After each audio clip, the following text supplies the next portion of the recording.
गुणायतन मूल नायक श्री चंद्रप्रभु भगवान की, चिंतामणि श्री पार्श्वनाथ भगवान की, 24 तीर्थंकर भगवंतों की, संत श्रोमणी 108 आचार्य गुरुवर श्री विद्यासागर जी महामुनिराज की, गुणायतन प्रणेता शंका समाधान प्रवर्तक पूज्य मुनिवर श्री प्रमाण सागर जी महाराज की, पूज्य मुनिवर श्री अरह सागर जी महाराज की, सम्मेद शिखर की पावन तीर्थ धरा पर स्थित गुणायतन, जहां से शंका समाधान के इस लोकप्रिय कार्यक्रम को देश और दुनिया में सभी लोग देख रहे हैं। गुणायतन में एक इतिहास लिखा जा रहा है, एक संपूर्ण संस्कृति का निर्माण हो रहा है और आत्मा से परमात्मा तक की मूवी में आप वो सभी चीजें जान सकेंगे जो आप अपने अतीत काल से जानना चाहते हैं कि हम कहां थे, कहां हैं और कहां होंगे। वो सारी चीजें उसमें होंगी और इन सब उपक्रमों को देखते हुए गुणायतन से देश और दुनिया के अनेक उदारमना दानदातार प्रतिदिन जुड़ते हैं। हम आपसे भी आग्रह करेंगे कि आप भी गुणायतन से जुड़िएगा। अपने जीवन का सर्वश्रेष्ठ दान अगर आपको कहीं पर देना है तो इस शाश्वत भूमि पर जो एक इतिहास, एक संस्कृति का निर्माण किया जा रहा है, आप उससे जुड़ करके, अपने परिवार को जोड़ करके, इष्ट मित्रों को जोड़ करके अवश्य ही दीजिएगा। जो लोग यहाँ उपस्थित हैं वो तो प्रत्यक्ष रूप से यहाँ पर दे ही सकते हैं, लेकिन जो इस कार्यक्रम को पारस चैनल, जनवाणी चैनल और प्रामाणिक ऐप के माध्यम से अपने घर पर बैठ करके देख रहे हैं, आप भी आपके टीवी स्क्रीन पर जो नंबर्स चल रहे हैं उन पर संपर्क करके गुणायतन कार्यालय में आप अपने दान की स्वीकृतियां दे करके अपना सौभाग्य अर्जित कर सकते हैं। आइएगा हम इन नामों की घोषणा करें जो आज गुणायतन से जुड़े हुए हैं। उसके पहले महाराज श्री का मंगल आशीष ग्रहण करते हैं। आपके लिए भी आशीष मिले और आपके माध्यम से देश और दुनिया में इस कार्यक्रम को देख रहे सभी सुधी श्रावकों के लिए भी मंगल आशीष मिले। तो दोनों हाथों को जोड़िएगा, त्रिवार नमोस्तु निवेदित करते हैं। हे महाराज श्री नमोस्तु नमोस्तु नमोस्तु। आज गुणायतन परिवार से जुड़ने वाले उदारमना दानदाताओं की घोषणा हम कर रहे हैं। अपेक्षा होगी जोरदार करतल ध्वनि से आप उनका सम्मान करते जाएंगे और जो लोग यहाँ उपस्थित हैं प्रत्यक्ष रूप से वे अपने स्थान पर खड़े होकर के महाराज श्री का मंगल आशीष ग्रहण करेंगे। आज गुणायतन से स्वर्ण दान के रूप में जुड़ रहे हैं। जयपुर राजस्थान से गुप्त दान के रूप में एक सोने की अंगूठी जिन्होंने प्रदान की है, समर्पित की, एक बार जोरदार करतल ध्वनि से उनका हम सम्मान करें। इंदौर मध्य प्रदेश से श्रीमती नेहा सौरभ चौहान एवं वीर जैन ने एक सोने की चूड़ी 9.61 ग्राम गुणायतन के लिए समर्पित की है। हाँ, जोरदार करतल ध्वनि से सम्मान करें उनका। जनकपुर छत्तीसगढ़ से श्री अरविंद जैन एवं अरुणा जैन ने एक सोने की अंगूठी जो 3.22 ग्राम की गुणायतन के लिए समर्पित की, उनका भी जोरदार करतल ध्वनि से सम्मान कीजिएगा। रोहिणी दिल्ली से श्रीमती वीना जैन एवं दीपांशु जैन ने भी एक सोने की अंगूठी गुणायतन के लिए समर्पित की है। जोरदार करतल ध्वनि से सबका सम्मान करें। आज गुणायतन से निर्माण निधि के रूप में जुड़ रहे हैं श्री ऋषभ जैन, स्वाति जैन, लखनऊ उत्तर प्रदेश से। अगर यहां पर उपस्थित हैं तो अपने स्थान पर खड़े होकर मंगल आशीष लें। चलेगा, जोरदार करतल ध्वनि का अवदान उनके लिए दीजिएगा। शौका कमल बाबा गोंडा पाटिल, बेलगाम कर्नाटका से निर्माण निधि से जुड़ रहे हैं। तालियों का अवदान देते जाएं। टीवी के माध्यम से आपकी तालियों का सम्मान उन तक पहुंचता है। श्री बालचंद जैन, श्रीमती क्रांति जैन, दमोह मध्य प्रदेश से निर्माण निधि से जुड़ रहे हैं। श्रीमती प्रभा जैन, धर्मपत्नी देवेंद्र कुमार जैन, टीकमगढ़ मध्य प्रदेश से निर्माण निधि से जुड़ रहे हैं। अगर यहां उपस्थित हो तो अपने स्थान पर खड़े होकर मंगल आशीष ग्रहण करें। अशोक कुमार, चंपा देवी जैन, अभिषेक, प्रज्ञा, सर्वज्ञ, वैशाली, शालिनी जैन, झांसी उत्तर प्रदेश से जुड़ रहे हैं। जोरदार करतल ध्वनि का अवदान देते आए। रौनक, मनोज, नीलम जैन, झांसी उत्तर प्रदेश से जुड़ रहे हैं। सभी निर्माण निधि के लिए एक बार सामूहिक करतल ध्वनि का। आज गुणायतन से सूत्रधार के रूप में जुड़ रहे हैं Shri Devendra Kumar ji Jain, Kushal ji Jain, Shri Ankur ji Jain, Shrimati Ekta Jain, West Chester, Pennsylvania, USA से। एक बार जोरदार करतल ध्वनि से हम चाहेंगे मंच पर पधारें संपूर्ण परिवार। Shri Devendra Kumar ji Jain, Kushal ji Jain, Ankur ji Jain, Shrimati Ekta ji Jain, West Chester, Pennsylvania, USA से हमारे बीच हैं और आज गुणायतन परिवार के साथी बन रहे हैं, सदस्य बन रहे हैं सूत्रधार के रूप में। आपका सम्मान करने के लिए हम आमंत्रित करते हैं श्री धर्मचंद जी मोदी, कोलकाता से हमारे बीच हैं, गुणायतन ट्रस्टी। कृपया पधारें श्री धर्मचंद जी मोदी, कोलकाता। और साथ में श्री प्रेमचंद जी जैन, उपकार एजेंसी, सागर से हमारे बीच हैं, गुणायतन के ट्रस्टी पधारेंगे। और आज जो गुणायतन से ऐसे पंक्तिबद्ध खड़े हो जाएं। आज जो गुणायतन से सूत्रधार के रूप में जुड़ रहे हैं उनका सम्मान करेंगे और आप लगातार करतल ध्वनि से बंधुओं ये उदार मना वो दानदातार हैं जो गुणायतन से जुड़ करके अपने पूरे परिवार के लिए एक मैसेज दे रहे हैं, एक संदेश दे रहे हैं कि अगर आज के समय में दान के लिए आपको कहीं से जुड़ना है, सब एक साथ आ जाए, पूरा परिवार एक साथ, कैमरे में सब एक साथ आ जाए। बच्चों को भी थोड़ा आगे ले लो, इसको थोड़ा सा नीचे कर लो, बच्चों को थोड़ा आगे ले लो। चलिएगा, जोरदार जोरदार करताल ध्वनि से सम्मान कीजिएगा। और अब हम यहां पर छोटे छोटे बच्चों के लिए आमंत्रित कर रहे हैं। 4 बच्चे अलग अलग हैं जिन्होंने अपनी गुल्लक यहां पर दी है गुणायतन के लिए। आज वो गुल्लक जो भी उन्होंने इकट्ठा किया था वो समर्पित कर रहे हैं। आपकी जोरदार करताल ध्वनि। नन्हे मुन्ने बच्चे हैं वो यहां पर आ रहे हैं। अरिंजय, लव, निम्मी, शिम्मी, फिरोजाबाद, दिल्ली से। एक बार जोरदार करताल ध्वनि से उन बच्चों का सम्मान करिएगा। देखिएगा अभी से, हाँ, बच्चों का उत्साह है आपकी इतनी छोटी तालियों से नहीं, दोनों हाथ उठा करके इधर, हाँ, चलिए रख दें यहीं पर। बहुत सुंदर। और चारों बच्चों को एक बार हाथ में लेकर के ऐसे खड़े हो जाओ, कैमरे में आ जाएगा। हाथ में ले गोलक अपनी। चारों बच्चे इधर देखो, कैमरे की तरफ देखो, हाँ, ऐसे देखो सामने, चलेगा। हाँ, अब यहां रख दीजिएगा। और इसके साथ साथ में प्रभाजी जैन, हाँ, फिरोजाबाद से, आपके ही परिवार से ये बच्चे। एक बार जोरदार करताल ध्वनि से। इस छोटी सी उम्र में अगर दान की ललक लग जाए तो आने वाले जीवन में वे बहुत कुछ अर्पित करने के लिए तैयार होते हैं। और हाँ, चारों बच्चों को यहीं खड़े कर लेना, अभी प्रश्न करवाएं। चल पहले ही करा दे रहे हैं। चलेगा, प्रश्न करने के लिए अरिंजय। अरिंजय किसका नाम है? हाँ, इधर आ जाओ। चलिए, बहुत सुंदर, माइक दो। हाँ, छोटा सा बच्चा जिसने अभी अभी गुल्लक यहां पर प्रदान की है, अरिंजय अपना प्रश्न रख रहे हैं। और उसके बाद प्रभा जैन, फिरोजाबाद। महाराज जी, दिवाली क्यों और कैसे बनानी चाहिए? दिवाली क्यों और कैसे बनाना चाहिए अभी देर है, जब आएगी दिवाली तो बता देंगे। अपने अंदर खुशियाँ मनाने के लिए दिवाली बनाना चाहिए और सबको खुशियाँ बांटना चाहिए। ठीक है, चलो। प्रभा जी जैन, आप भी अपना प्रश्न कर लें। नमस्ते महाराज जी, नमस्ते महाराज जी, नमस्ते। खोई हुई दौलत, मिली हुई विद्या फिर भी लौट सकती है, पर खोया हुआ समय फिर कभी नहीं लौटता। हे गुरुदेव, इस समय का कैसे उपयोग करें? नमस्ते। बस इस वाक्य को अपने जीवन का बोध वाक्य बनाइए और हमेशा इस बात को अपने मानस में अंकित कीजिए कि खोया हुआ समय लौट कर नहीं आएगा। इसलिए हमें समय का पल पल सदुपयोग करना है और समय को खोना नहीं है। अपनी प्राथमिकताएं तय करनी है, जो जरूरी काम है उसे पहले करना है, बाकी बातों को गौण करना है। नमस्ते। और अब मैं यहाँ पर आमंत्रित कर रहा हूँ जिन्होंने एक बहुत ही बेशकीमती पुस्तक, अभी तक आपने परिभाषाएं देखी होंगी। महाराज जी, कोई बीमार हो तो क्या वो मंदिर जा सकता है? हाँ, अगर चलने की स्थिति तो जरूर जाना चाहिए। ठीक है। अभी तक आपने बहुत सी पुस्तकें देखी होंगी परिभाषात्मक रूप में, और परिभाषाओं के रूप में बहुत सारी पुस्तकें निकली भी हैं जिन्हें गद्यात्मक शैली में लिखा हुआ है। लेकिन एक पुस्तक जो बहुमूल्य कृति है, सहस्त्रपदीय जैन धर्म की गौरव गाथा, जिसके रचयिता हैं श्री बाबूराव साहाकार जैन, इंदौर मध्य प्रदेश से हमारे बीच हैं। आपकी जोरदार करताल ध्वनि के बीच हम उन्हें मंच पर आमंत्रित कर रहे हैं। कृपया भी पधारें, पूरे परिवार के साथ पधारिएगा। श्री बाबूराव साहाकार जी जैन, इंदौर मध्य प्रदेश से पूरे परिवार के साथ पधारें। इन्होंने इस पुस्तक में पूरी परिभाषाएं दी हैं, चाहे 7 तत्वों की हैं, जीव हो, अजीव हो, कुछ भी हो, लेकिन विशेषता यह है कि वो परिभाषाएं कवित्व के रूप में हैं, पद्य के रूप में हैं, और आपको बहुत सहज और सरलतम तरीके से उन परिभाषाओं को आप समझ सकते हैं और पढ़ सकते हैं। आप परम पूज्य मुनि श्री प्रमाण सागर महाराज जी के मंगल आशीर्वाद से ही इन्होंने 1008 पदों के माध्यम से जैन धर्म के मूल सिद्धांतों का निरूपण इस पुस्तक में किया है। और यह पुस्तक जैन दर्शन के विविध विषयों का सरल एवं सुबोध भाषा में कविता के रूप में प्रस्तुत किया गया है। प्रत्येक पृष्ठ में हम इसकी व्याख्या करें, तब तक इसके विमोचन के लिए आमंत्रित कर रहा हूं चंद्रकला जी पाटनी, रांची से हमारे बीच हैं, गुणायतन की मंत्री और ट्रस्टी।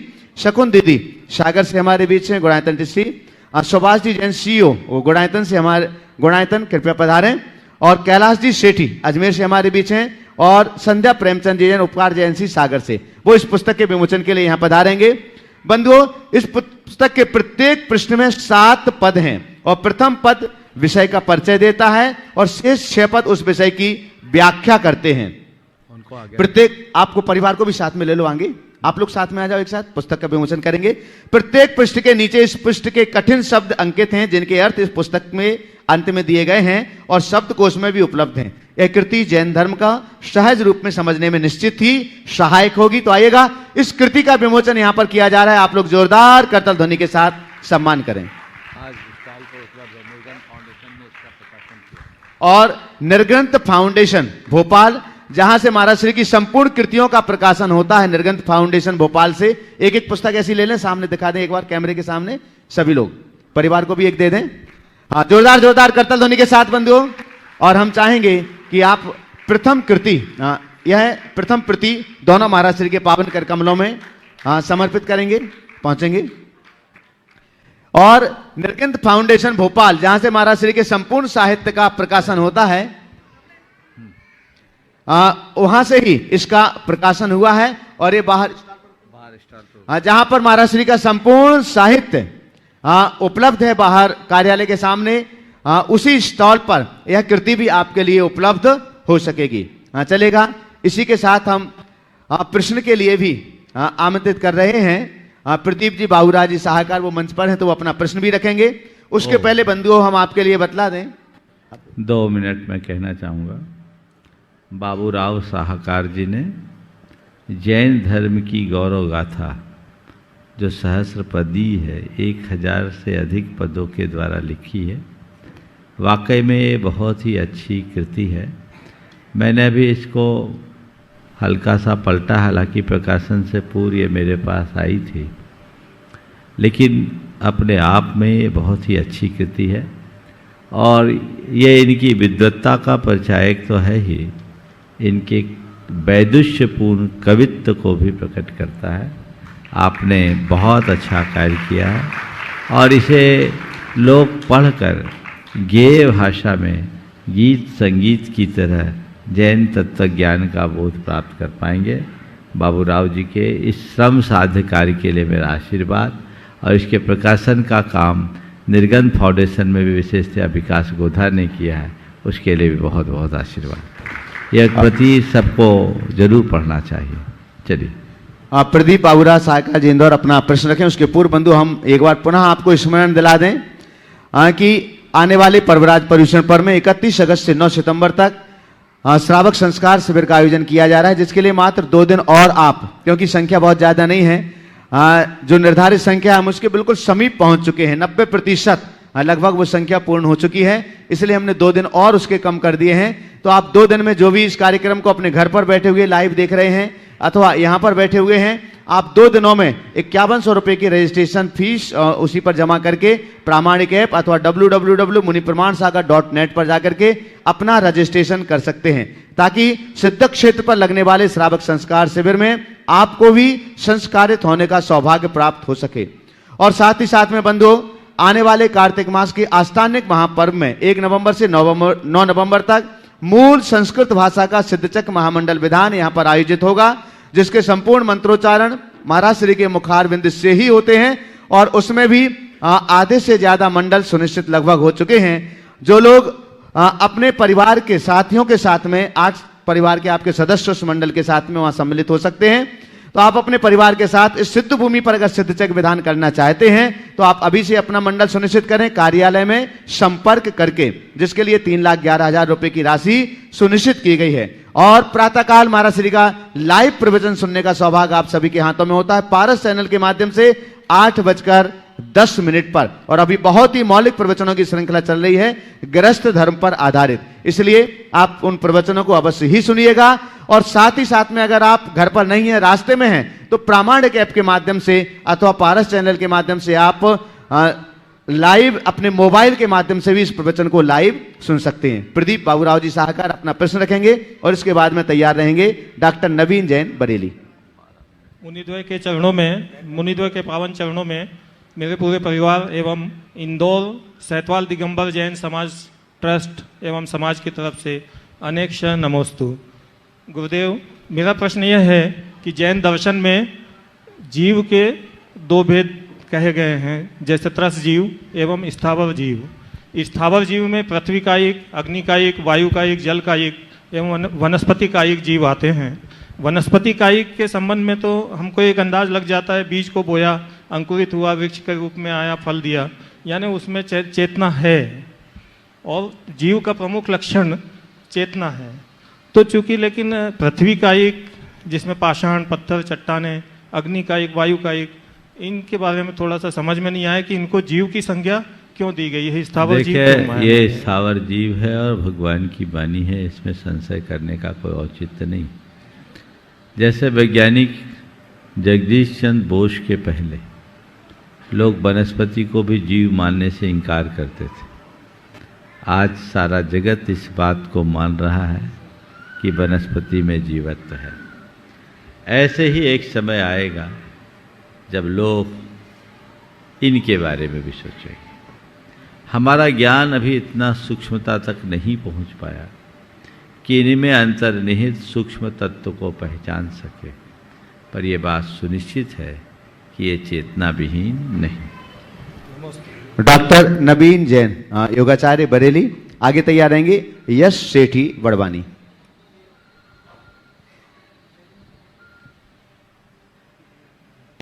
आचार्य भगवान को नमन करते हुए नमोस्तु महाराज श्री। महर्षि, बहुत तेजी से पूरे देश में समाज की संख्या भले ही कम हो, और अभी जैसे पता था जिन मंदिर बहुत बन रहे हैं, लेकिन महर्षि जिसका बड़ा गहरा संबंध पूरे देश से रहा है, दुनिया से रहा है, अयोध्या। और मोदी जी ने भी, प्रधानमंत्री जी ने जिक्र किया था अयोध्या के बारे में, क्योंकि भगवान राम इस देश के प्राण रहे और हैं और रहेंगे। और जैन धर्म में भगवान राम का बड़ा महत्व रहा है, बीतरागी भगवान हुए हैं। तो भविष्य में क्या भगवान राम के, 3 पांडवों के, भगवान हनुमान जी के इन मंदिरों की बनने की प्रेरणा मिल सकती है? देखिए, प्रेरणा का जहाँ तक सवाल है, प्रेरणा तो कहीं भी हो सकती है। अयोध्या जैन संस्कृति का बहुत महत्वपूर्ण नगर है। वो हमारी तीर्थ भूमि है, और साधारण तीर्थ भूमि नहीं, शाश्वत तीर्थ भूमि है। पूरे के पूरे इस धरती पर 2 ही शाश्वत धरा है, एक अयोध्या और दूसरा सम्मेत शिखर। जन्म की अपेक्षा अयोध्या और निर्वाण की अपेक्षा सम्मेत शिखर। तो अयोध्या भी शाश्वत है और सम्मेत शिखर भी शाश्वत है। इस 24वीं में भी अनेक तीर्थंकरों ने अयोध्या में जन्म लिया है, शायद 7 तीर्थंकर जी। तो ये तीर्थंकरों की जन्मभूमि होने से भगवान ऋषभदेव, अजितनाथ, अनंतनाथ, धर्मनाथ और है, मुझे पूरा ध्यान नहीं है, कुंथुनाथ भी शायद अयोध्या में हुए हैं। तो ये तीर्थंकर भगवंतों की जन्मभूमि है। अयोध्या की इस सांस्कृतिक महिमा को हम नकार नहीं सकते। रामचंद्र जी हमारे यहाँ 8वें बलभद्र के रूप में जाने जाते हैं। तो आज अयोध्या विश्व के मानचित्र पर एक अलग स्थान बनाए हुए है। यद्यपि अयोध्या में हमारे मंदिर पहले से हैं, आदिनाथ भगवान के मंदिर, अनेक भगवानों के मंदिर आज भी वहाँ हैं। आपने बिल्कुल सही बात की है और जैन समाज को उस पर ध्यान देना चाहिए।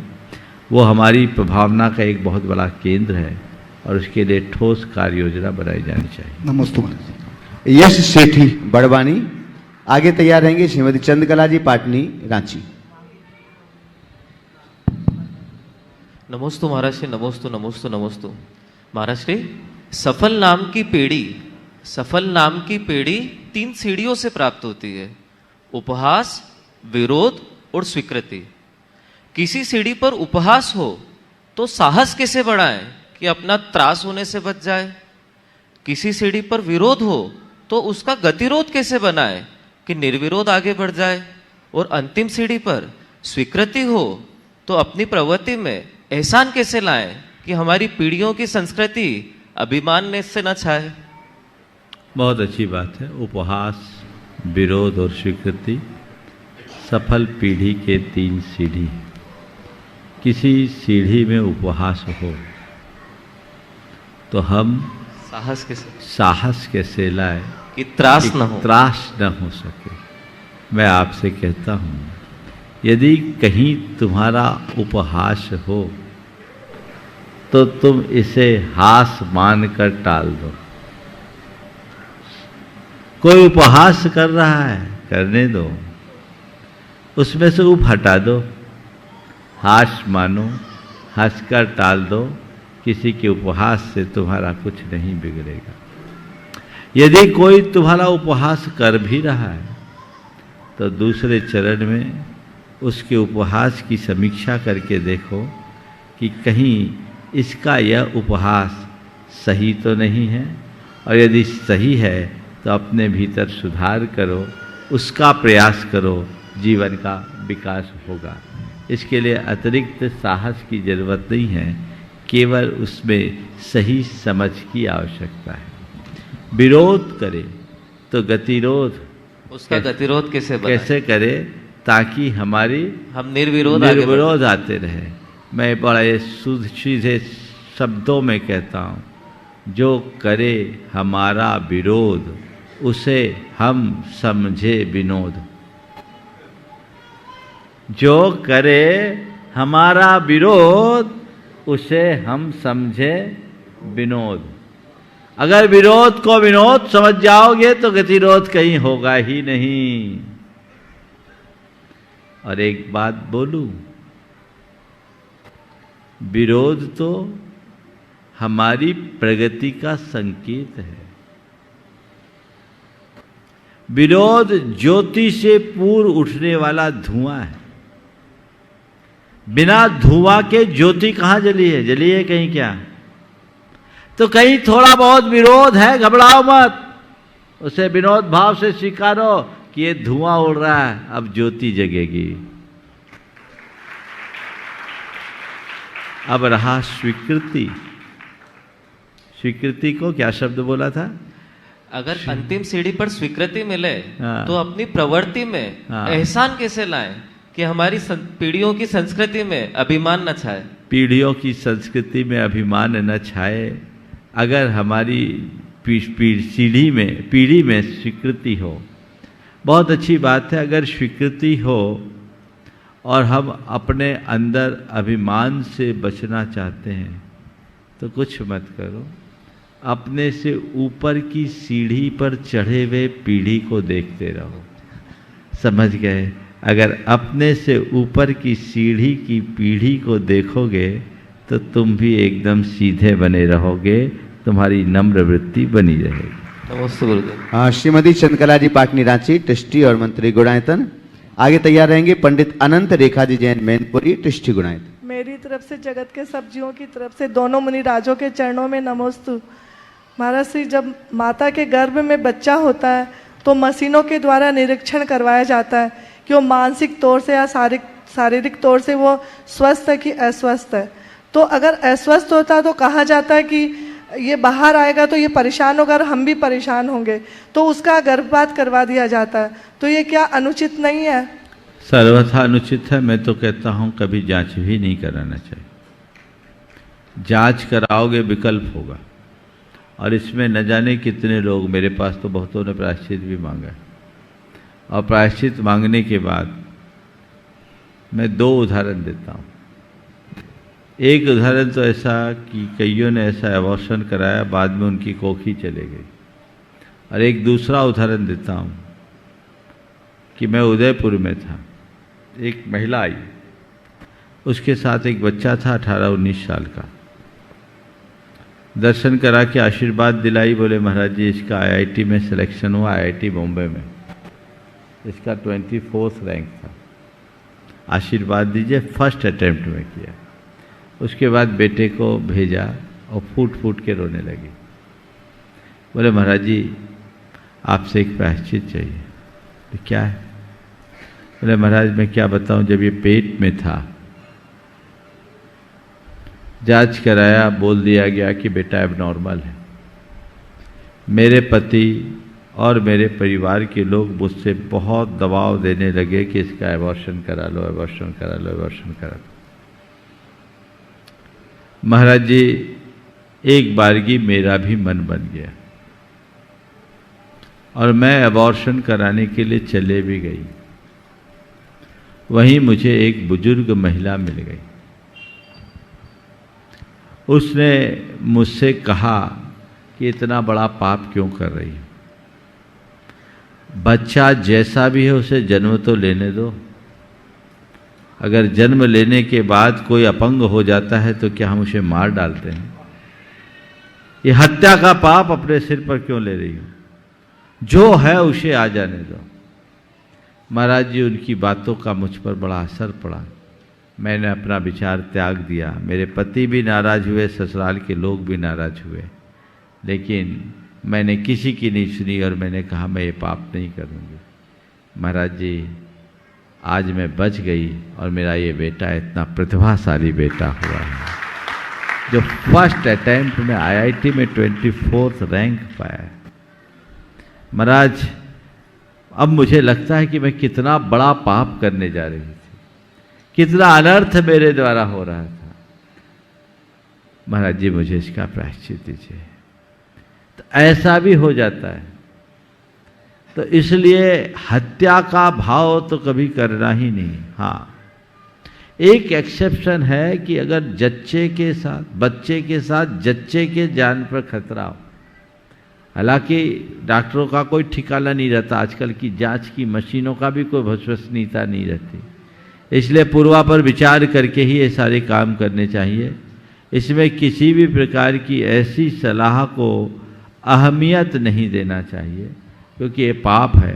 कदाचित एबनॉर्मल भी है तो उसे जन्म तो दो, जीने तो दो, उसकी सेवा करो, उसे अपनी तपस्या मानो, वो कर्म काटने का निमित्त बनेगा।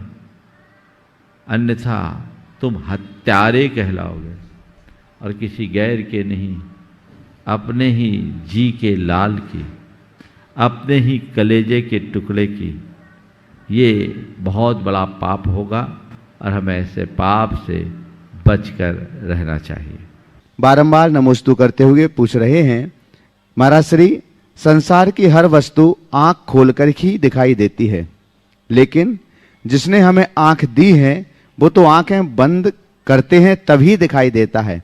महाराज श्री, हम ऐसे प्रभु के सामने खड़े होकर के प्रभु का एहसास कैसे करें, उनका स्मरण कैसे करें, उनका दर्शन कैसे करें आंख बंद करके?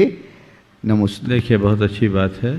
दुनिया की चीज़ें आंख खोलने पर दिखती है, लेकिन जो दुनिया का परम तत्व है वो आंखें बंद करके देखने पर दिखती।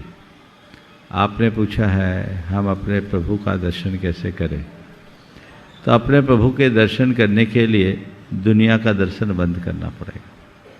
प्रभु का दर्शन करने के लिए आंखें बंद केवल इसलिए करनी पड़ती है कि जब तक हम बाहर देखेंगे तब तक भीतर का कुछ नहीं दिखेगा।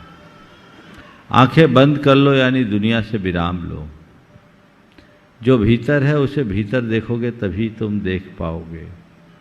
तुम्हारा परमात्मा बाहर नहीं, तुम्हारे भीतर है, और अपने भीतर के परमात्मा को देखने के लिए इन चर्म चक्षुओं से देख पाना असंभव है। उसे चर्म की आंखों से नहीं देखा जा सकता, उसे मर्म की आंखों से देखा जा सकता है। और मर्म की आंखें तभी खुलेगी जब चर्म की आंखें बंद करोगे। इसलिए प्रभु दर्शन के समय आंखें बंद की जाती है, केवल इस भाव और विचार से कि हम बाहर नहीं भीतर देखें। महाराज श्री, अकोला महाराष्ट्र से संगीता गव्वाड़े, जो गुनायतन की ट्रस्टी भी हैं, आपके श्री चरणों में त्रिवार नमोस्तु करते हुए निवेदन कर रही हैं। महाराज श्री, हम सभी बहुत खुश हैं, इस बार संपूर्ण महाराष्ट्रवासी ही खुश हैं। हम सबका सौभाग्य है कि आचार्य भगवान का चातुर्मास सिरपुर में चल रहा है और इससे पूरा महाराष्ट्र ही खुश है। महाराज श्री, इसके लिए हमने बरसों इंतजार किया है और इस खुशी को हम बता नहीं सकते हैं। कहते हैं इंतजार का फल मीठा होता है। गुरुवर, जैसे आचार्य भगवान पहली बार बुंदेलखंड में गए थे तो वहीं के होकर के रह गए थे और बुंदेलखंड और मध्य प्रदेश को धर्म नगरी बना दिया। महाराज श्री, अब हम लोग ऐसा क्या करें, आचार्य भगवान महाराष्ट्र के हो जाएं और महाराष्ट्र के लोग भी उनके ही हो जाएं। निवेदन। दूसरी लाइन तो अच्छी है, पहली लाइन ठीक है। वो महाविभूति है, उन्हें किसी एक प्रांत का मत बनाओ, उन्हें सारे संसार का रहने दो और सारे संसार के लोग उनके हो जाए, ऐसी भावना भाव। इसलिए मैं महाराष्ट्र के लोगों के सौभाग्य की सराहना करूंगा। पुण्योदय आया है और उस धरा पर उनका विचरण होना ही चाहिए, लेकिन ये कहना कि वो महाराष्ट्र के ही हो जाए गंगा को बीच में रोक देने जैसा होगा। मुझे पता है गंगा जगत के कल्याण के लिए ही बहती है और उसे, उस पावन सलीला को जगत कल्याण के लिए सतत बहने दिया जाए, रुकने न दिया जाए। पर हाँ, ये जरूर ऐसा किया जाए कि जहाँ जहाँ गंगा बह रही है वहाँ का हर व्यक्ति उसमें अवगाहित हो और अपनी प्यास को बुझा ले, कोई भी उससे वंचित न रह पाए।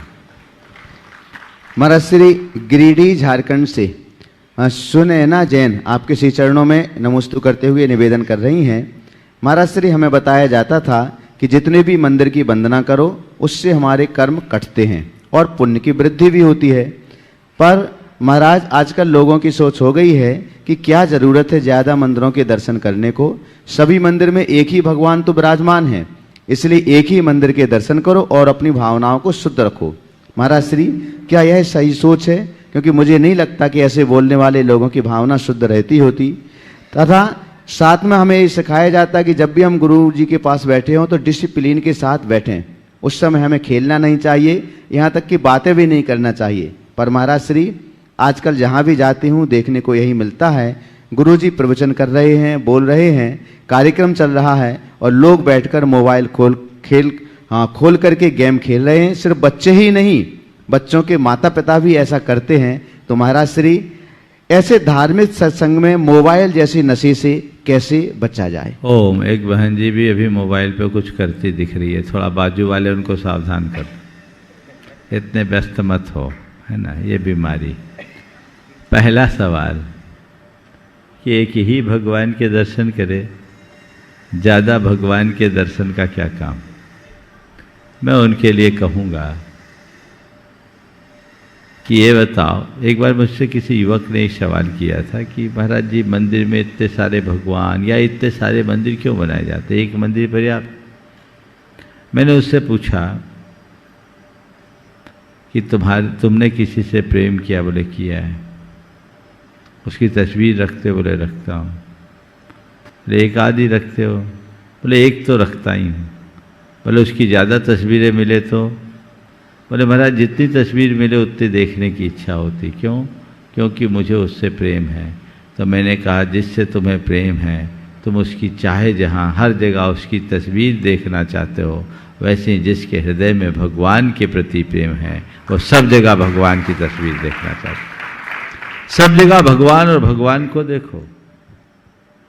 तो अगर तुम्हारे हृदय में प्रेम है तो यहाँ भी भगवान है, वहाँ भी भगवान है, यहाँ भी भगवान है, वहाँ भी भगवान है, कोई भगवान छूटे ना। और अगर कम है तो एक ही में निपट लो, बाकी का क्या काम। तो मूर्ति को देखोगे तो शायद ऐसी प्रतिक्रिया होगी, और मूर्तिमान को देखोगे तो सीधे भगवान के दर्शन की प्रबल ललक होगी। जहाँ भी जाओगे वहाँ केवल भगवान और भगवान के दर्शन का भाव प्रकट होगा। आगे प्रश्न के लिए तैयार रहें। दूसरा जो सवाल था गेम खेलने का, ये तो एक बीमारी है। मोबाइल में एक एडिक्शन हो गया, लोग खाली होते हैं और अबुद्धिपूर्वक ये सब करने लगते हैं, और उसने पूरे जीवन के ताने बाने को तहस नहस कर दिया है। लोगों को बहुत सावधान होना चाहिए। आप प्रवचन सुनने आए हो या प्रवचन देखने आए हो, आपको ये तय करना है। कोई भी धर्म स्थान में आए, आपने दुनियादारी की सब चीज़ें छोड़ा है तब यहाँ पहुँचे हैं, तो उस धर्म स्थान में अपने अंदर वह अनुशासन तो होना ही चाहिए और वैसा भाव भी होना चाहिए। आगे तैयार रहेंगे अनिल जी मलैया, सागर मैत्री तीर्थ यात्रा संघ। यहाँ पच ऊपर। महाराज श्री, यह जैन नहीं है, लेकिन आपके नियमित शंका समाधान के सत्र को देखते हैं। कृष्ण सखा नागपुर महाराष्ट्र से, इन्होंने संस्कृत और इंग्लिश में ही अपना प्रश्न यहाँ भेजा है। तब चरणयो त्रिवारम नमस्कारम। गुरुदेव, शंका यह है, अटैचमेंट से लेकर एक व्यक्ति से प्रेम हो गया ऐसा लगता है हमें, परंतु गौर से देखो तो कभी कभी मोह के अलावा कुछ नहीं दिखता। आध्यात्मिक बातें पढ़कर सुनकर, कितने महान त्यागियों के जीवन चरित्र पढ़ सुनकर भी, मोह का दुष्परिणाम मालूम होकर भी, और बहुत धार्मिक बातों में ध्यान लगाकर भी उस व्यक्ति से अटैचमेंट हो या सत्य जैसा महसूस होता है। तो महाराज श्री, आदमी ऐसी स्थिति में कौन सी राह अपनाए और उसकी साधना में कहाँ कमियां हो सकती हैं उस रास्ते में जाते समय, और किसी से लगाव दूर करने और असली प्रेम को पहचानने का उत्तम रास्ता कौन सा है? गुरुजी कृपया मार्गदर्शन करें। बहुत अच्छा सवाल किया है। पहली बात अटैचमेंट की। अटैचमेंट किसी के भी प्रति हो यदि वो सांसारिक है तो हमें उलझाएगा और वो हमारे रास्ते में बाधा बनेगा। तो हमें हर किसी से राग भाव तो या मोह भाव तो रखना ही नहीं चाहिए। प्रेम भाव भले ही रखा जा सकता है। राग भाव और या मोह भाव और प्रेम भाव में एक मौलिक अंतर है। मोह भाव का मतलब है किसी से पूर्ण आत्मीयता के साथ जुड़ जाना, उसमें ऐसा अपनत्व हो जाना कि उसके बिछोह को सह नहीं पाना। और प्रेम भाव का मतलब है किसी के साथ हिल मिल के रहना, उसके सुख दुख में साथ देना, लेकिन इसे केवल ऊपर से मान करके चलना, अंतरंग से हर पल इस बात का एहसास रखना कि ये सब नदी नाव संयोग है, साथ रहे तब तक सद्भाव है, बिछुड़ जाए तो संयोग। ऐसा मनोभाव जिसके अंतरंग में जगता है वह प्रेम के चरम तक पहुंचता है, पर मोह को अपने पास नहीं फटकने देता। आपने पूछा है मोह भाव से मुक्त होकर प्रेम भाव को हम अपने जीवन में कैसे जगाएं? यह अंतर ज्ञान से संभव है। जब भीतर का ज्ञान प्रकट होता है, जीवन की सही समझ आ जाती है, तो मनुष्य मोह मुक्त होकर प्रेम की भूमिका में जीने का आदी और अभ्यासी हो जाता है। जब तक हम बाह्य जगत को ही सर्वोपरि मानेंगे, वस्तु के स्वरूप को भूलकर व्यक्ति को प्रमुखता देंगे, तब तक हम किसी से डिटैच नहीं हो सकेंगे, उससे पृथक नहीं हो सकेंगे। लेकिन जब जीवन की परम सत्ता को पहचान कर व्यक्ति और वस्तु की भिन्नता का भी एहसास करेंगे, तब हमारे लिए कहीं कोई कठिनाई नहीं होगी। हमारे भीतर कर्तव्य का भाव होगा, कर्तृत्व की बुद्धि नहीं, और ऐसी स्थिति में केवल प्रेम होगा, मोह नहीं। यदि किसी व्यक्ति विशेष से आपका अटैचमेंट है तो धारा को मोड़िए और ये मान करके चलिए, ये राग, ये अटैचमेंट या ये मोह हमारी प्रगति में बाधक है। हम व्यक्ति से न जुड़कर वस्तु के स्वरूप को जाने और अपने जीवन को आगे बढ़ाए, हमारा रास्ता प्रशस्त होगा। अनिल मलिया जी, सागर मैत्री तीर्थ यात्रा संघ, आगे तैयार रहेंगे श्रीमती सुनीता संजय सेसई। नमोस्तु भगवान, नमोस्तु भगवान, नमोस्तु भगवान। सागर की जैन समाज मैत्री तीर्थ यात्रा संघ परिवार, जिसमें 65 सदस्य हैं, और हम सभी समाज सेवी बंधुओं की तरफ से पूरी समाज की ओर से मुनि राजों के श्री चरणों में बारंबार नमोस्तु नमोस्तु नमोस्तु। हे भगवान, हमारे मन की जिज्ञासा है, पूजन में हम पढ़ते हैं, राग से रागी हुआ और द्वेष से द्वेषी हुआ, पर आप सा सानिध्य पा क्यों नहीं ज्ञानी हुआ।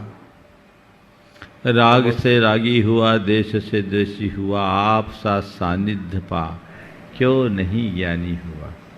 इसकी वजह को जानना है। ज्ञानी क्यों नहीं हुए?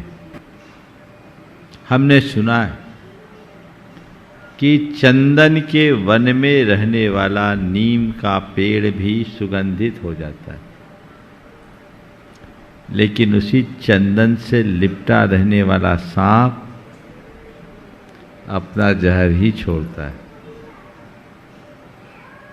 इसकी वजह है, जब तक हम सत्संग को गुणात्मक रूप से नहीं करते, तब तक हमारे जीवन में बदलाव नहीं आता। हम संसर्ग करते हैं, सानिध्य नहीं। सानिध्य तब होता है जब हम उन्हें आदर्श मानकर अपने हृदय में बिठा दें। जीवन में व्यापक बदलाव होगा। लेकिन जब हम केवल ऊपर ऊपर से ही ये बातें सोचेंगे, तो जीवन में कुछ भी नहीं घटेगा। श्रीमती सुनीता संजय शेषई, आगे तैयार रहेंगे सुशील जैन रहली। महाराज श्री के चरणों में सागर से सही परिवार का सादर नमोस्तु नमोस्तु नमोस्तु। महाराज श्री, हमारा क्वेश्चन है कि जैसे तीर्थंकर मोक्ष जाते हैं तो जो मुनिराज और मुनिराज में उनके साथ मोक्ष जाते हैं तो वो साथ में यज्ञ निरत करते हैं, कैसे जाते हैं मोक्ष? किसी भी तीर्थंकर के साथ आप लोग जो बोलते इतने कोड़ा कोड़ी मुनिराज मोक्ष गए, वो एक साथ नहीं गए। वो उस तीर्थंकर के तीर्थ काल में या इस पूरे के पूरे काल चक्र में भगवान ऋषभदेव से महावीर परिणत हुए, ऐसा समझना। एक साथ अधिक से अधिक मोक्ष जाएं तो 6 महीने 8 समय में 608 जीव जाते हैं, उससे ज़्यादा नहीं। इसलिए उसको उसी तरीके से देखना। सुशील जैन रहली, आगे तैयार रहेंगे रजनी जैन अशोकनगर।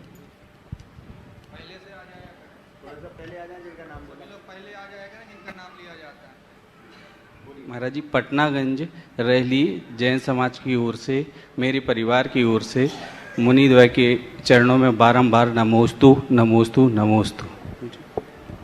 नमोस्तु महाराज जी। महाराज जी, हमारा सवाल ये है कि हम लोग भाव तो करते हैं कि व्रत उपवास करें, लेकिन नहीं हो पाता, उसके लिए क्या करें?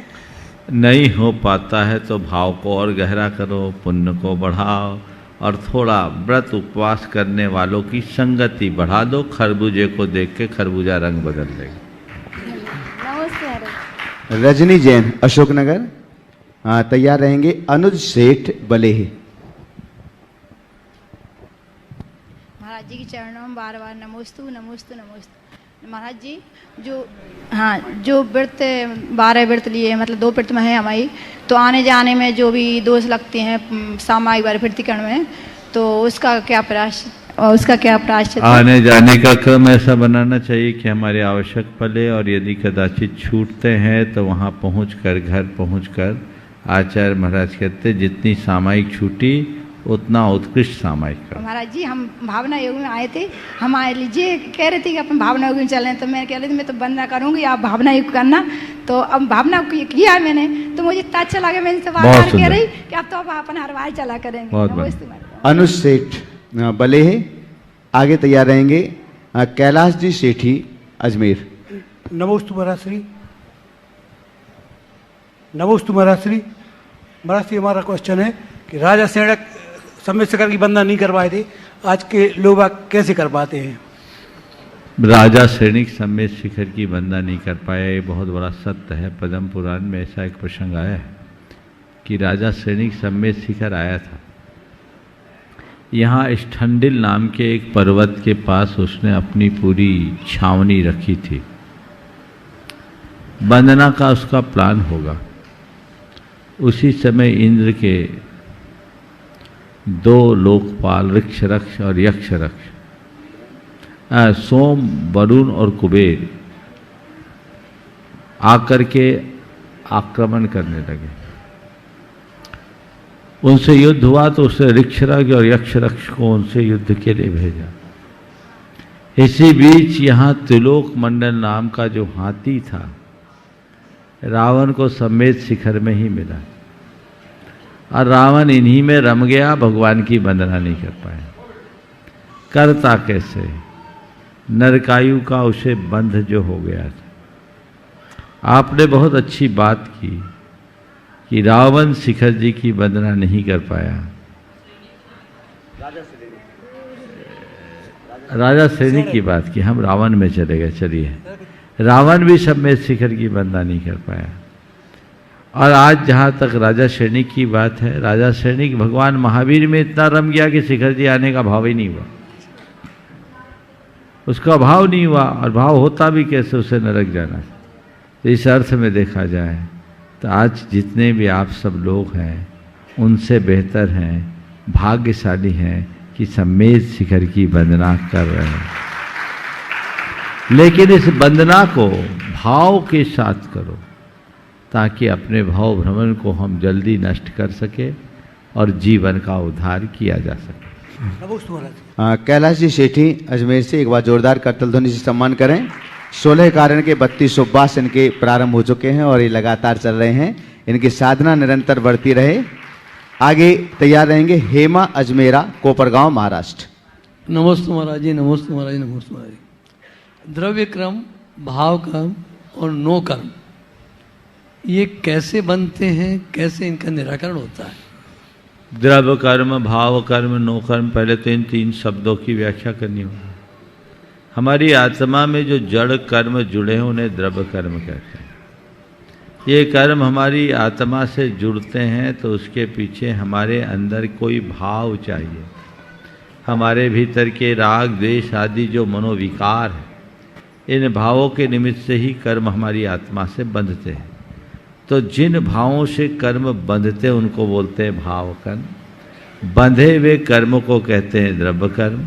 और ये हमारा जो शरीर है, इंद्रियां हैं, हमारा मन है, हमारे विचार है, ये सब नो कर्म कहलाते हैं।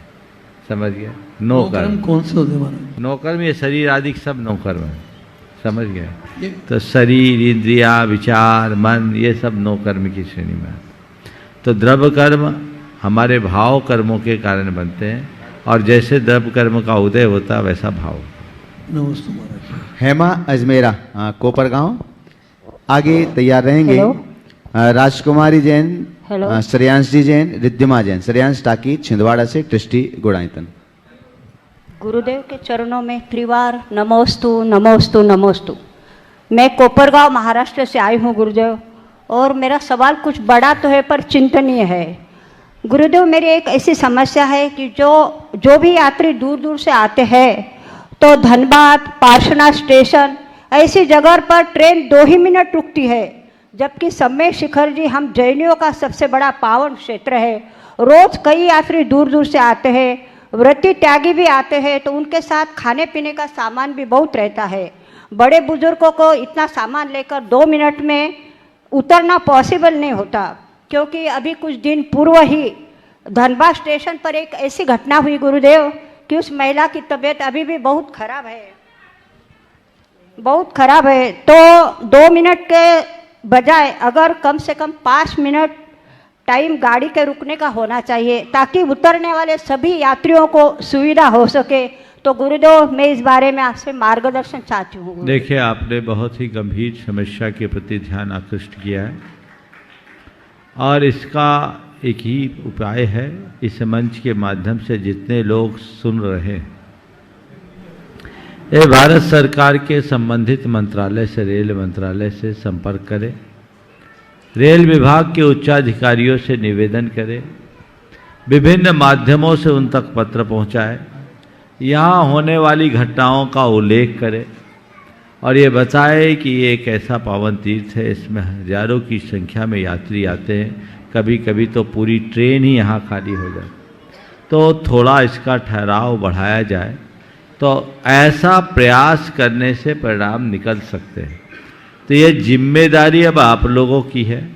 इस मंच पे बात आई है, मैं आप सबसे यही चाहूँगा कि इस बात को आप लोग, जितने लोग सुन रहे हैं, सम्मेद शिखर तो सभी आना चाहते ही हैं, तो आप सरकार से संपर्क करें, अधिकारियों से संपर्क करें, और हमारे शीर्ष स्तर की संस्थाएं भी इस पर विचार करके इसका रास्ता खोलें। नमस्ते गुरुदेव। नमस्ते। राजकुमारी जैन, श्रेयांश जैन और रिद्धिमा जैन, 3 आवाज हैं, प्रश्न अपने अपने कर लेना। ट्रस्टी गुड़ाईतन, श्रेयांश टाकी छिंदवाड़ा से। आगे तैयार रहेंगे निधि कलरैया, नबी मुंबई, ट्रस्टी गुड़ाईतन। नमोस्तु गुरुदेव, नमोस्तु गुरुदेव, नमोस्तु गुरुदेव। मेरे और मेरे परिवार का तथा बरेला परिवार ट्रस्टी का नमोस्तु नमोस्तु नमोस्तु। मेरी जिज्ञासा है कि मेरे पति के शांत हो जाने के बाद मेरा जीवन कैसा बने, जिससे कि यह भव और परभव भी सुधरे। उसके लिए 4 बातें बताएं तथा ज्ञान और वैराग्य की ओर रुचि। देखिए, पहले तो मैं आपको आशीर्वाद दूंगा। श्रेयांश भाई समाज के एक बड़े कर्मठ और सक्रिय कार्यकर्ता रहे। कोविड ने उन्हें भी लील लिया, बहुतों को लीला, वो चले गए, लेकिन उनका कर्तव्य तो आज भी यहाँ है। वो गुनायतन के बहुत पुराने समय से ट्रस्टी रहे, आना जाना लगा हुआ है, और हमें तत्व ज्ञान का आश्रय लेकर इस वियोग को सहना चाहिए। संयोग वियोग तो संसार का स्वभाव है। आपने पूछा है अपने जीवन को आगे बढ़ाने के लिए क्या करें। मैं आप सबसे यही कहूँगा, और आपके माध्यम से उन तमाम लोगों को कहूँगा जिनके जीवन में इस तरह का वियोग बना है, वो इन 4 पंक्तियों को सदैव याद रखे। संसार शोकमय है, काया रोगमय है, जीवन भोगमय है, संयोग वियोगमय है और धर्म उपयोगमय है। इन पंक्तियों को आत्मसात करो और मंत्र की तरह घोटना शुरू कर दो। हमारा रास्ता अपने आप खुलेगा और अपने जीवन को हम आगे बढ़ाने में समर्थ हो सकेंगे। घटित घटनाओं को जब तक हम अपने अंतर मन से स्वीकार नहीं कर पाते, तभी तक वे हमें दुखी करती हैं। जब हम अंदर से स्वीकार ले तो कोई भी घटना हमें विचलित नहीं करती। नमोस्तु मेरा श्री, मैं रिधिमा जैन। मेरी शंका यह है कि जो अनंग सरा थी, उन्होंने 3000 वर्ष तक वन में तपस्या की, उसके बाद भी उनका स्त्रीलिंग छेद नहीं हुआ, इसका कारण आप बता सकते हैं? देखिए, उनने तपस्या की, निश्चित उनके सम्यक दर्शन की कमी रह गई है। तब तो उनने उत्कृष्ट किया, सम्यक हो गया, लेकिन वो भवजीव थी, उनका भवोद्धार शीघ्र होना है, इसलिए किया हुआ तब कभी निरर्थक नहीं होता। हाँ, हमारा मिथ्यात हमारे रास्ते को रोकता है, जिससे हमें बचना चाहिए। नमोस्तु महर्षि, नमोस्तु। हाँ, निधि कर रही है नबी मुंबई। नीति, हाँ, नीति कर रही है नबी मुंबई, ट्रस्टी गुणायतन। मेरे अनंत उपकारी गुरुवर के चरणों में कोटिशः नमन। गुरुजी, जब निमित्त हमारे अनुकूल ना बने, उस समय हमें क्या तत्व का चिंतन करना चाहिए? अपने उपादान को कैसे मजबूत करें ताकि मन भी हमारे अनुकूल ही रहे? और भावना योग में कौन सा कमांड दें ऐसा? निमित्त हमारे अनुकूल न रहे तो हम अपने मन को कैसे समझाएं? सबसे पहली बात समझो कि निमित्त तो कभी अनुकूल होता ही नहीं और निमित्त पर किसी का नियंत्रण होता ही नहीं। मैं चाहूँ कि सदैव मेरे अनुकूल निमित्त बने रहे, यह असंभव है। निमित्त पर मेरा कोई जोर नहीं, नैमित्तिक पर मेरा जोर चल सकता है। कोई निमित्त मेरे साथ कैसा भी आए, मैं उससे प्रभावित न हूँ। और यदि मैं निमित्तों से अप्रभावित रहने की कला अपने मन में विकसित करता हूँ, तो मेरे जीवन में कहीं कोई समस्या भी शेष नहीं रहेगी। तो पहली कोशिश सबकी ये होनी चाहिए कि हम निमित्त से अप्रभावित रहें। और निमित्त से अप्रभावित रहने के लिए हमारे अंदर तत्व ज्ञान होना चाहिए। आत्मस्वरूप का बोध, तत्व का ज्ञान जिन्हें होता है, वे कभी निमित्तों से प्रभावित नहीं होते और चीज़ों को नज़रअंदाज करने की क्षमता अपने भीतर विकसित करते हैं। वो हम कर लेंगे तो कोई निमित्त हमें प्रभावित नहीं करेगा। और आपने पूछा है कि निमित्त से बचने के लिए हम अपने अंदर क्या भावना योग में कमांड दें, अफर्मेशन दें। मुझे सहज रहना है, ये एक वाक्य ऐसा है जो हमें हर स्थिति में सहज बनाएगा और कैसा भी निमित्त हो हमें अप्रभावित रहने की क्षमता देगा। यदि हम इसे आत्मसात करेंगे, सुनिश्चित तौर पर अपने जीवन को अच्छा बना सकेंगे। आज के इस सत्र को परम पूज्य गुरुदेव के चरणों में नमन अर्पित करते हुए यहीं पर विराम। बोलिए परम पूज्य आचार्य गुरुवर श्री विद्यासागर जी महाराज की जय जय जय। पूज्य मुनिवर श्री प्रमाण सागर जी, हरय सागर जी महाराज की।